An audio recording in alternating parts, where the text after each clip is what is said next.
So we are back again mga kalapatids dito sa aking channel So for today's video guys magpaparanging tayo ng ibon kasi ayan, mapapansin nyo umaga. Actually kakagising ko lang ngayon.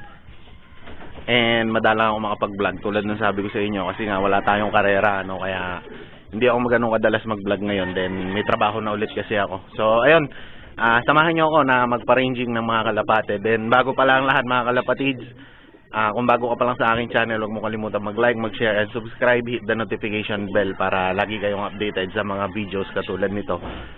So, ayun, samahan nyo ako. Magpa-ranging tayo. Then, after, habang nagro-ronda sila, maglilinis tayo ng loft. Kasi, isang linggo na ako hindi naglilinis ng loft, mga kalapatids. So, tara, samahan nyo ako.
A few moments later.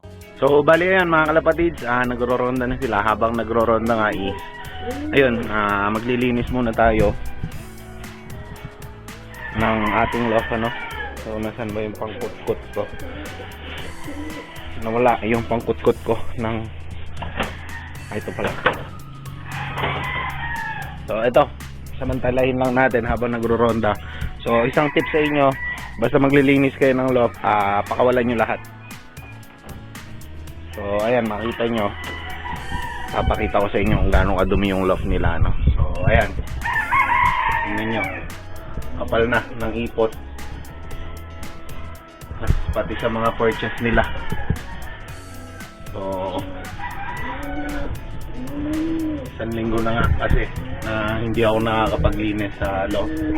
Yan yung malaking loft natin. Ayan, ang dumi din. Mapapansin nyo, ayan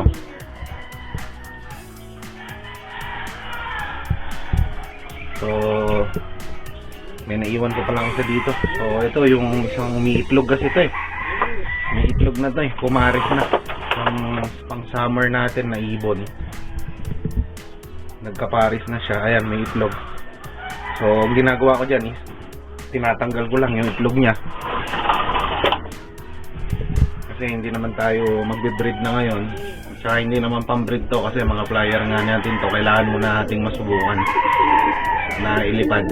So, ayan yung loft. Ang dumi na. So, balikan ko kayo mamaya mga kalapatids. Maglilinis muna ako ng loft. 1 hour later. So, bali ayan mga kalapatids, tapos na tayo na maglinis ng loft. Then yung iba is, ayan pumasok na sa loft. Yung iba, mapapansin nyo, ayan. Then yung iba naman is, ayun, nandun sa bubong ng kapitbahay. Ayan, nanginginain. Pero 8:30 na kasi, kaya ayun, papakainin na muna natin sila. So tara, samahan nyo muna ako, magpapakain tayo ng ibon.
A few inches later.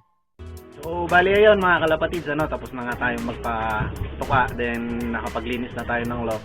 Then ayan, nandito na sila sa loob actually. Ayun yung iba nandito sa may sa may viewing area. Ayaw nilang magano dito sa porch. So ayun, bago ko pala makalimutan mga kalapatids, pakisuportahan nyo yung pinsan ko na nag-i-start din sa pagbablog mga kalapatids. Actually nasa Taiwan siya, pero hindi siya fancier, hindi siya nagkakalapate. So isa siyang OFW na nasa Taiwan ngayon. So ito yung kanyang channel, Bakbak TV. So pa-flash ko na lang sa screen. So subscribe din kayo sa kanyang channel mga kalapatids. Panoorin nyo yung mga vlog niya na nasa Taiwan. Then actually sabi ko nga sa kanya, kung magkakaroon siya ng time, mag-interview siya ng mga fans here from Taiwan. So alam naman natin na ang Taiwan isa sa mga pinakamalaki pagdating sa larangan ng pigeon racing. So ayun, and wag nyo rin palang kalimutan na mag-follow sa aking Facebook page mga kalapatids, ang KR Beloved Team Mexico. So kung ano yung pangalan ko dito sa aking channel, yun yung aking Facebook fan page. So wag nyo kalimutan mag-follow sa aking fan page. Ipa-flash ko na lang din sa screen na yan. So that's it for today's video mga kalapatids. Regarding naman sa karera, tulad nung sabi ko nung nakaraan, hanggang ngayon wala pa ring malinaw kung anong update na sa karera. Wala pa rin binibigay na schedule ang management, o wala pang update na ibinibigay regarding sa karera nga nitong parating Pero hopefully matuloy na yung karera natin, kasi nga madami nang naiinip kasi walang karera, nakakainip. Na tulad ngayon, linggo, sana kung may karera may aabangan tayong kalapate. So ayun, tapusin yung aking vlog. So shoutout muna tayo mga kalapatids. Bale, ito po yung mga nagpapa-shoutout. Shoutout po kay Mando Almendares, kay Ian Cultura, shoutout din kay Bay Galinato from Takasan, Macabebe, Pampanga. Shoutout din kay Nicole Alonzo, kay Magtiralo. Shoutout din kay Eric Flores from Lubao. Shoutout din kay Jimmy Romero from Daw, Mabalacat. Then kay JC Love Kunanan from Mabalacat. Then kay Dennis Ramirez from Daet, Camarines Norte. Sa mga taga Angeles, Pampanga, galing kay Manuel Legarda. So shoutout sa inyong lahat, sa mga taga Angeles, mga fans here na taga Angeles. Shoutout din kay Videoman Love TV. Then lastly kay Dennis Aguilar from Pagbilao, Quezon. So yun lang yung mga nagpapa-shoutout. Sa mga gusto magpa-shoutout, just comment below, huwag kayo mahiya. Lagay nyo yung location nyo para mas maganda. Then siguro sa susunod na vlog mga kalapatids, sa mga gusto magtanong sa akin regarding sa pagkakalapate, kung kaya ko rin sagutin, magtanong kayo, mag-comment kayo sa baba. Then sa susunod na vlog, sasagutin ko lahat. Kung kaya ko rin sagutin mga kalapatids, ano. So ayun, that's it for today's video. Just stay tuned dito sa aking channel, ano. So good luck and ingatan lahat, happy flying.